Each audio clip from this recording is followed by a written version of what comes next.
High বন্ধুরা, আসসালামু আলাইকুম। কেমন আছেন সবাই? আশা করছি সবাই ভালো আছেন। ইনশাআল্লাহ আমিও ভালো আছি।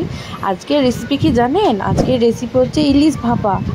আপনারা অবশ্যই বাড়িতে ট্রাই করবেন ইলিশ ভাপা। Oh my god! প্রথমে এটা বলা ঠিক হবে না। এই যে এখানে ইলিশ মাছগুলো মা কেটে ভালোভাবে ধুয়ে নিয়েছে। এখানে হচ্ছে কালো সর্ষে, সাদা সর্ষে, কাঁচা লঙ্কা একসাথে পেস্ট বানিয়ে নেব। এখানে মাছটা নুন হলুদ মাখিয়ে নিয়েছি।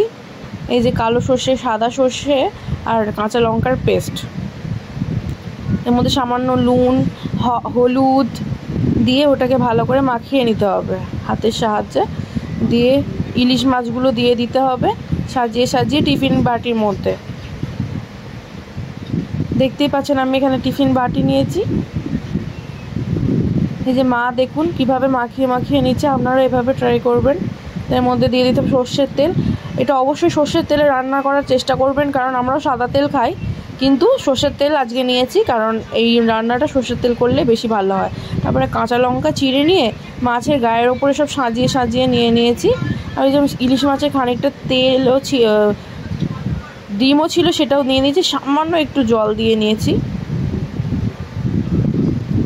এখানে কিন্তু আমি আদা রসুন জিরে কোনো কিছু পেস্ট দিইনি, শুধু লঙ্কা ছাড়া। এই টিফিন কৌটো দিয়ে মুখ ঢাকা দিয়ে দিয়েছি। এই যে ঢাকা সরিয়ে দেখি, এবার প্রায় হয়ে এসেছে। 2000 years later. হয়ে গেছে রান্না আমাদের।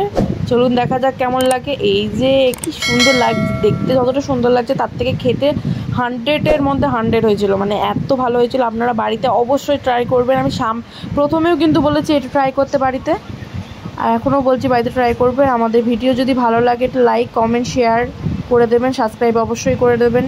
Thank you for watching.